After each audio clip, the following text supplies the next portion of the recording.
Talvez você tenha feito constantemente estas perguntas. Onde posso encontrar refúgio num mundo cheio de conflitos? Ou, como e onde posso encontrar força para vencer nesse mundo que oferece tantas derrotas? Acompanhe agora com o pastor Edson Bruno mais um programa Encontro com a Palavra.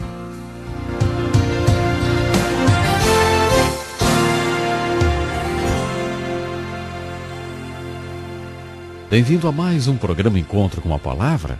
É um privilégio estudarmos juntos a Palavra de Deus. Obrigado por você ter escolhido fazer parte dessa jornada espiritual junto conosco. No programa de hoje, gostaria de considerar o que o livro de Gênesis tem a dizer sobre o nascimento ou o começo da criação do homem.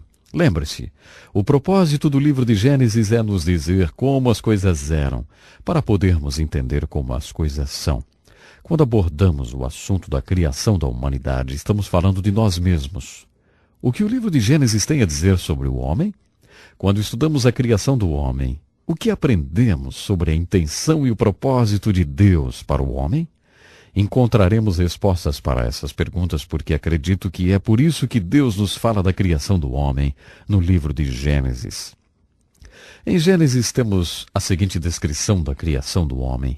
E disse Deus: façamos o homem à nossa imagem, conforme a nossa semelhança, e domine sobre os peixes do mar e sobre as aves dos céus.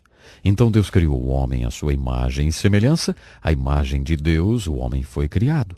Macho e fêmea ele os criou, e Deus os abençoou e disse para eles: sede fecundos, multiplicai-vos e povoai a terra.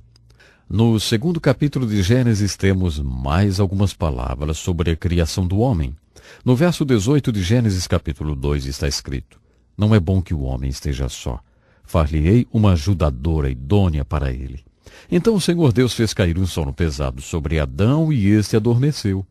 E tomou uma das suas costelas e cerrou a carne em seu lugar. E a da costela que o Senhor Deus tomou do homem formou uma mulher e trouxe-a a Adão. Portanto deixará o homem o seu pai e a sua mãe, e apegar-se-á à sua mulher, e serão ambos uma carne. Essa descrição do nascimento do homem, ou o começo do homem, nos fala da criação do homem como ele era, para que possamos entender o homem como ele é. Fala de nós como nós éramos, para que possamos nos entender como nós somos.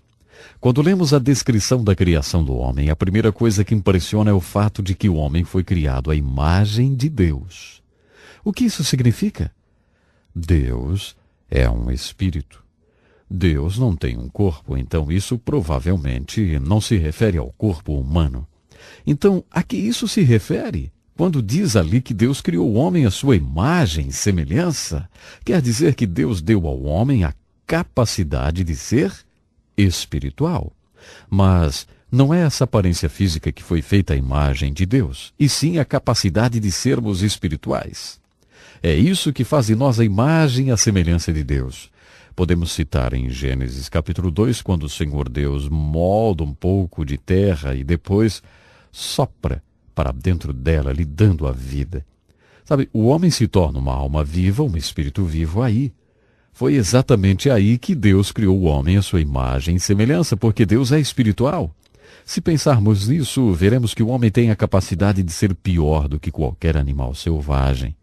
Nenhum animal selvagem já matou mais de 6 milhões de outros animais só porque não gostava da aparência deles. Mas um homem fez isso. Se verificarmos a história do que o homem tem feito com o próprio homem, chegaremos à conclusão de que o homem tem a capacidade de ser pior do que qualquer animal. Sim, o homem pode ser pior do que os animais e ainda assim o homem tem a capacidade de ser como Deus. Ele tem o potencial de ser espiritual. É isso que dá ao homem a capacidade de ser a imagem e semelhança de Deus. Como veremos em Gênesis capítulo 3, essa imagem e semelhança de Deus na qual o homem é criado foi desfigurada porque o homem caiu. O problema fundamental com o qual as Escrituras se encarregaram de lidar é como Deus conseguiu reunir o homem e devolver a ele essa capacidade de ser espiritual e de ser a imagem e semelhança do Criador. Então, essa é a primeira observação que fazemos quando consideramos o homem como ele era e como ele é. O homem foi criado para ser espiritual. Agora, se um homem não é espiritual, se ele é nascido da carne e não nasceu do Espírito, ele não é a imagem e semelhança de Deus, porque Deus está vivo. Jesus se referia às pessoas como se elas estivessem mortas. Um dia um homem veio até ele e disse: "Olha, eu vou te seguir, mas primeiro eu tenho que enterrar o meu pai. Tenho uma obrigação com meu pai, e quando essa obrigação terminar, então eu te seguirei." Aqui temos uma das mais duras palavras de Jesus. Ele disse: "Seu pai já está morto. Deixe que essas outras pessoas mortas o enterrem, e venha comigo agora." Palavras duras, não? O que Jesus quis dizer com "seu pai já está morto e deixe que os mortos enterrem o morto"? Ele quis dizer que o fato de você estar fisicamente vivo não significa que tenha vida, não a vida que Deus planejou para o homem. De acordo com as Escrituras, quando nascemos fisicamente, não somos a imagem e semelhança de Deus. Recuperamos essa imagem e semelhança quando nascemos de novo. É por isso que temos que nascer de novo. É por isso que precisamos desse ato da criação em nossos corações. Outra observação que podemos fazer sobre a criação do homem é ele os criando macho e fêmea. Por que Deus criou o homem e a mulher? Esse foi o primeiro exemplo de cirurgia com anestesia. Deus foi o primeiro anestesista. Ele fez com que Adão caísse num sono profundo e então retirou uma de suas costelas, que foi usada para criar a mulher. Eu acredito que isso é um belo simbolismo. Os velhos estudiosos certamente vão dizer que Deus não tirou a mulher da cabeça do homem, o que poderia simbolizar que a mulher iria mandar no homem, ou que Deus não tirou a mulher dos pés do homem, simbolizando que ela devesse servir a ele. Deus tirou a mulher de um dos lados do homem. Afinal de contas, o que está mais próximo do coração do homem do que suas costelas? Deus queria que a mulher ficasse do lado do homem, perto do coração. Esse é um belo simbolismo. Por que Deus criou a mulher? Está escrito que quando Deus criou o homem estava incompleto. Mesmo sendo a imagem de Deus, Deus disse: "Não é bom para o homem estar incompleto. Vou criar uma ajudadora", que significa alguém que completaria. Então, Deus fez a mulher para completar o homem. Homem e mulher unidos em uma só carne são um ser completo. É isso que a gramática hebraica sugere. Deus criou o homem macho e fêmea. Por quê? Muita gente acha que no Jardim do Éden eles cometeram algum tipo de pecado sexual. Isso é ridículo. Deus os fez sexuais antes deles caírem em pecado e disse: "Isso é muito bom." Sobre as coisas que criou, Deus disse: "bom." Mas quando ele criou a união sexual, ele disse: "muito bom." Isso foi antes da queda do homem. Não foi o sexo que derrubou a família humana. Por que Deus os fez sexuais? Porque quando Deus uniu o homem à mulher, ele instituiu uma lei da vida, que é uma das mais básicas leis da vida que nós temos. Ele trouxe à existência a instituição mais importante que temos na Terra hoje. Nós a chamamos de família, ou o lar.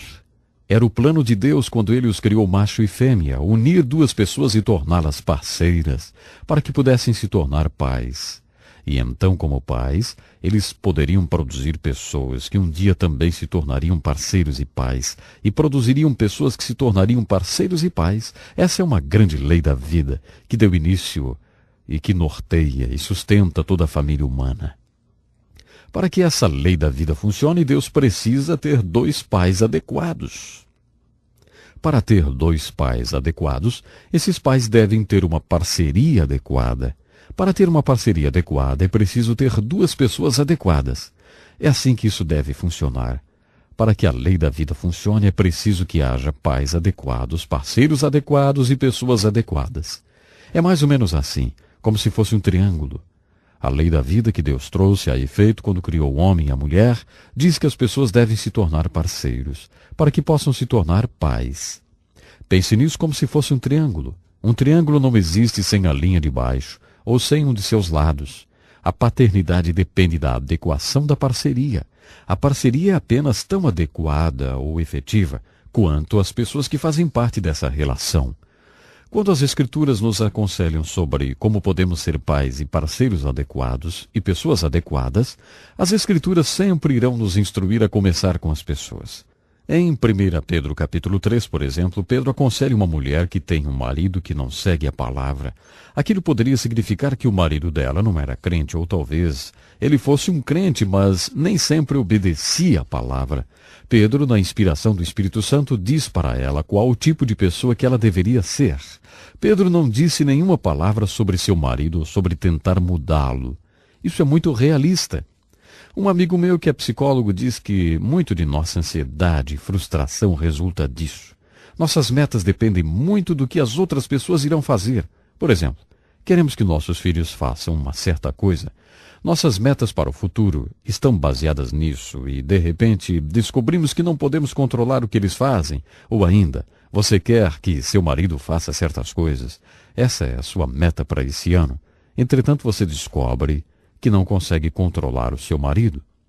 Eu tenho metas sobre o que eu quero para minha esposa, o que eu quero que ela faça, expectativas para a vida dela, e acabo desiludido e frustrado porque descobri que no decorrer do ano não pude mudar a minha esposa ou qualquer outra pessoa. Portanto, não é realista pensar que podemos resolver problemas ou fortalecer nossos relacionamentos tentando mudar as outras pessoas. Quando as pessoas procuram um pastor para aconselhamento matrimonial, geralmente a pessoa de quem eles querem falar a respeito é o parceiro.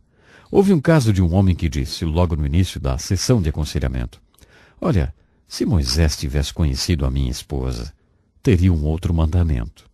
E aí ele começou a me contar tudo sobre a sua esposa. A ideia de quem procura aconselhamento é: "Pastor, se o senhor puder consertar os defeitos da minha esposa ou marido, então eu vou ficar bem. Não terei nenhum problema." Isso não é muito realista e, na maioria das vezes, não resolve o problema. Mas a maioria das pessoas acha que o problema pode ser resolvido apenas consertando a outra pessoa. As Escrituras nos ensinam a começar pela base do triângulo, com as pessoas. E já que devemos começar com as pessoas, vamos começar com você. Você não irá responder pela outra pessoa. De acordo com o que as Escrituras ensinam sobre julgamento, não ficaremos diante de Deus como parceiros. Você não vai responder pelo seu parceiro de casamento quando ficar diante de Deus um dia. Você vai responder apenas por si próprio. Essa é a pessoa pela qual você é responsável. Essa é a pessoa pela qual você pode fazer algo. Essa é a pessoa com a qual você deve realmente se preocupar, se você quiser fortalecer a lei da vida planejada por Deus. Se preocupe com você primeiro. Bom, o nosso tempo já se foi. No nosso próximo estudo vamos falar do papel dos pais na grande lei divina do casamento e da família. E eu espero você. Até lá então. Que lição importantíssima. Obrigado, Pastor Edson Bruno. Prezado ouvinte, coloque em prática o que você ouviu aqui. Sem dúvida, sua vida será grandemente abençoada. Este é um estudo escrito pelo Dr. Dick Woodward, na voz do Pastor Edson Bruno. Escreva-nos e solicite o material. Nosso endereço é Encontro com a Palavra, Caixa Postal 2011, CEP 89201-970, Joinville, Santa Catarina. Até o nosso próximo Encontro com a Palavra.